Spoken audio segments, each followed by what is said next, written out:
પ્રકરણ 4 અંગ્રેજ સમયના શહેરો, ગૃહ ઉદ્યોગો અને ઉદ્યોગો. પ્રસ્તાવના. ભારતની આર્થિક સમૃદ્ધિ છેક 18મી સદી સુધી યથાવત રહી.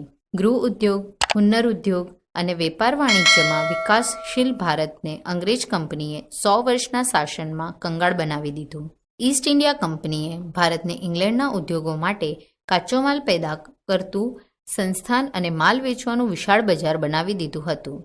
આથી ભારતના ગૃહ ઉદ્યોગો અને ખેતીની દુર્દશા થઈ, જેના કારણે ભારતના ગામડાઓ પડી ભાંગ્યા. આ સમયે નવા શહેરો વિકસ્યા અને દિલ્હીનો પણ વિકાસ થયો.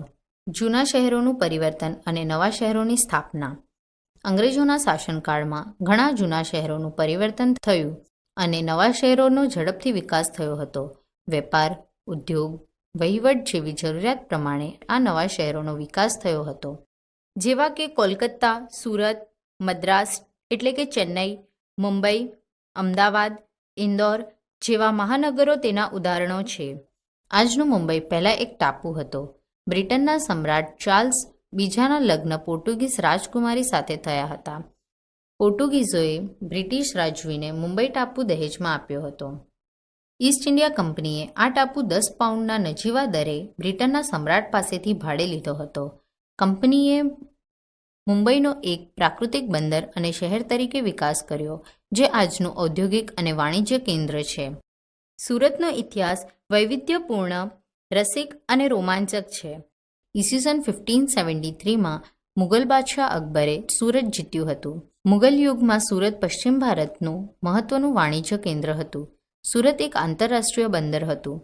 ત્યાં બધા જ ધર્મ અને જાતિના લોકો રહેતા હતા. સુરતમાં આ સમયે વસ્ત્ર પર જરીકામ થતું હતું, જે ખૂબ જ પ્રખ્યાત હતું. 17મી સદીમાં અંગ્રેજોએ સૌપ્રથમ કોઠી અહીં સ્થાપી હતી. આ સમયે સુરતમાં ફિરંગીઓ, ડચ અને અંગ્રેજોના ગોદામો અને કારખાનાઓ હતા. આજે પણ સુરત એક મહત્વનું ઔદ્યોગિક અને વાણિજ્ય કેન્દ્ર છે. એ જ રીતે પૂર્વ કિનારે મછલીપટ્ટનમમાં કોઠીની સ્થાપના કરી.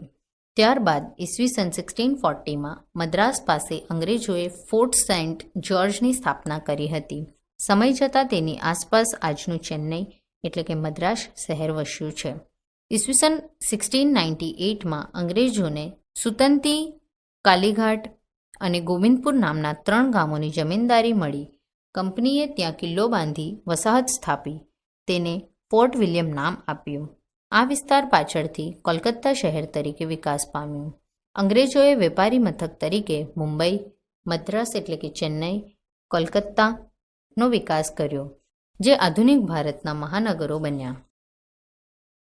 નવીન રાજધાની દિલ્હી. ભારતની રાજધાની દિલ્હી એક સમયે સલ્તનત અને મુગલ શાસનમાં રાજધાનીનું નગર હતું. ઈસવીસન 1803માં અંગ્રેજોએ મરાઠાઓ પાસેથી દિલ્હી જીતી લીધું હતું. અંગ્રેજોએ ભારતમાં પોતાની રાજધાની કોલકાતાથી ખસેડીને દિલ્હી લાવ્યા. ત્યારે ઈસવીસન 1911માં તેમણે નવી દિલ્હીનું નિર્માણ શરૂ કરાવ્યું, જે આજે આઝાદ ભારતનું ખૂબસૂરત મહાનગર અને પાટનગર છે. અંગ્રેજો દિલ્હીને તેમની ઓળખનું આધુનિક નગર બનાવવા માંગતા હતા. આથી દિલ્હીના ત્રીજા ભાગના જૂના બાંધકામો જેવા કે કિલ્લા, ઇમારતો, બાગો, મસ્જિદો વગેરે તોડીને અંગ્રેજોએ તેમના માટે સુરક્ષિત નગર બનાવ્યું. રેલવેની સ્થાપના બાદ દિલ્હી કિલ્લાની બહાર વિસ્તરવા લાગ્યું. જૂની દિલ્હીથી દક્ષિણમાં આવેલા રાયસીન પહાડી વિસ્તારમાં હાલની નવી દિલ્હીનું નિર્માણ શરૂ કર્યું.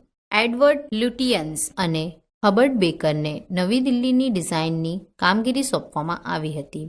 નવી દિલ્હીમાં વાઇસરોય હાઉસ એટલે કે વર્તમાન રાષ્ટ્રપતિ ભવન, રાજપથ માર્ગ, સરકારી વહીવટોની ઇમારતો, સચિવાલય જેવી યાદગાર ઇમારતોનું નિર્માણ કરવામાં આવ્યું. નવી દિલ્હીના નિર્માણમાં લગભગ 20 વર્ષ લાગ્યા હતા. ગૃહ ઉદ્યોગો. આ સિવાય તે સમયે ઔદ્યોગિક વિકાસના કારણે ઘણા શહેરોનો વિકાસ થયો હતો.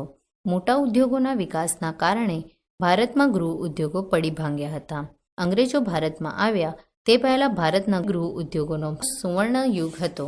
ઢાકાની મલમલ, જરીકામ, રંગકામ, છાપકામ, પિંજણકામ વગેરે ગૃહ ઉદ્યોગોનો ભારતમાં મોટા પાયે વિકાસ થયો હતો. ઔદ્યોગિક ક્રાંતિના કારણે હિન્દમાં બ્રિટિશ માલનો વપરાશ વધતો ગયો અને ભારતના ગૃહ ઉદ્યોગો પડી ભાંગ્યા હતા.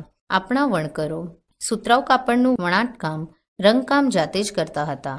કેસુડાના વૃક્ષના ફૂલોનો ઉપયોગ કરીને તેઓ કપડાને રંગવાનું કામ કરતા. તેઓ સાડ ઉપર કાપડ તૈયાર કરતા. આ સમયે વણકરો દ્વારા બનાવેલી બાંધણી, પટોળા જેવી સાડીઓ ખૂબ જ જાણીતી બની હતી. ગામડાઓમાં બીજા અનેક ગૃહ ઉદ્યોગોનો વિકાસ પણ થયો હતો, જેમ કે અશુદ્ધ લોખંડને મેળવીને તેને ભઠ્ઠીમાં ઓગાળીને શુદ્ધ લોખંડ બનાવવામાં આવતું. પછી તે શુદ્ધ લોખંડ વેપારીઓને વેચવામાં આવતું. આવા અનેક ગૃહ ઉદ્યોગોના કારણે ભારતની ગ્રામ અર્થવ્યવસ્થા મજબૂત હતી, જે ઔદ્યોગિક ક્રાંતિના કારણે પડી ભાંગી. ઉદ્યોગો. અંગ્રેજ શાસનની શરૂઆત થતાં આપણા પરંપરાગત ભારતીય ઉદ્યોગો જેવા કે સુતરાઉ કાપડ, શિલ્પ અને ધાતુકલા, ગરમ મસાલા વગેરે નાશ થવા લાગ્યા. ઇંગ્લેન્ડના આધુનિક કારખાનાઓના વિકાસને કારણે ભારતીય ગૃહ ઉદ્યોગની પડતી શરૂ થઈ. ભારતના સુતરાઉ અને રેશમી કાપડ ઉદ્યોગ કંપની શાસનમાં ટકી શક્યા નહીં. ઇંગ્લેન્ડના ઉદ્યોગોના વિકાસ માટે અંગ્રેજો ભારતના વધુને વધુ પ્રદેશો ઉપર શાસન સ્થાપવા માંગતા હતા. તેઓ ભારતને બજાર સમજતા હતા. ભારતમાં સસ્તા ભાવે ખરીદેલો કાચો માલ યુરોપ, ઇંગ્લેન્ડમાં વધુ ભાવેથી વેચીને કંપનીને મોટો નફો મળતો હતો. એટલે કે ભારતના ભોગે ઇંગ્લેન્ડના ઉદ્યોગોનો વિકાસ થયો હતો.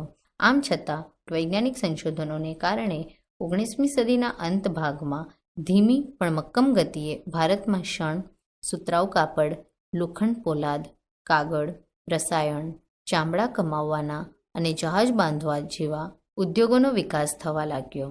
ઇંગ્લેન્ડ સરકાર આ ઉદ્યોગોના વિકાસ આડે આવતી હોવાથી તેની ગતિ ધીમે હતી. તેમ છતાં કાપડ અને લોખંડ પોલાદ જેવા ઉદ્યોગોનો સારો વિકાસ થયો હતો. કાપડ ઉદ્યોગો. પ્રાચીન સમયથી ભારતીય કાપડ ઉદ્યોગ જગવિખ્યાત હતો. ભારતીય મલમલ અને પટોળા પોતાની પાસે હોવા એ અમીરોની ઓળખ ગણવામાં આવતી. પણ ઔદ્યોગિક ક્રાંતિએ બધું બદલી નાખ્યું. યાંત્રિક સામગ્રીનો ઉપયોગ કરીને ઇંગ્લેન્ડે મોટા પ્રમાણમાં કાપડનું ઉત્પાદન કર્યું. ભારતીય કાપડ ઉદ્યોગ તેની હરીફાઈમાં ટકી ના શક્યો. ભારતમાં હાથ વણાટનું કામ કરનાર વણકરો બેકાર બન્યા. ભારતમાં ઔદ્યોગિક ક્રાંતિની શરૂઆત સૌપ્રથમ કાપડ ઉદ્યોગમાં થઈ હતી. ભારતમાં સૌપ્રથમ કાપડ મિલ ઈસવીસન 1854માં મુંબઈમાં શરૂ થઈ હતી. પછી અમદાવાદ, નાગપુર, સોલાપુર, મદ્રાસ એટલે કે ચેન્નાઈ જેવા સ્થળોએ કાપડની મિલો શરૂ થઈ. એકલા અમદાવાદમાં 106 મિલો શરૂ થઈ હતી. ઇંગ્લેન્ડના માન્ચેસ્ટરમાં કાપડ ઉદ્યોગનો સારો વિકાસ થયો હતો. આથી અમદાવાદને ભારતનું માન્ચેસ્ટર ગણવામાં આવતું. અમદાવાદમાં રણછોડલાલ છોટાલાલે ઈસવીસન 1861માં મે માસની 30મી તારીખે ગુજરાતની સૌપ્રથમ મિલ શરૂ કરી હતી. ભારતમાં સોલાપુર અને દક્ષિણ ભારતના મદુરાઈમાં કાપડ ઉદ્યોગનો વિકાસ થયો હતો. આધુનિક ટેકનોલોજીથી કાપડ ઉદ્યોગ શરૂ થતાં ભારતીય કારીગરો બેકાર બન્યા હતા. આમ છતાં ભારતની સ્વદેશી કાપડની કળા પૂરેપૂરી નાશ થઈ ન હતી, કારણ કે ભાતીગળ, મનમોહક, ભાતવાળી સાડીઓની કિનારી બનાવવા જટિલ વણાટકામ કરવું પડતું હતું. આથી આવા કારીગરોની જરૂર રહેતી. આ સમયે સોલાપુર એટલે કે મહારાષ્ટ્ર, મદુરાઈ એટલે કે તમિલનાડુ તેના મહત્વના કેન્દ્રો હતા. અંગ્રેજ શાસન દરમિયાન કાપડ વણાટના કારીગરો અને કાપડ ઉદ્યોગને ઘણી મુશ્કેલીઓનો સામનો કરવો પડ્યો હતો. ભારતીય બજારોમાં બ્રિટનનું કાપડ સસ્તા ભાવે વેચાતું હતું. ભારતીય ઉત્પાદકોનો માલ મોંઘો પડતો હતો.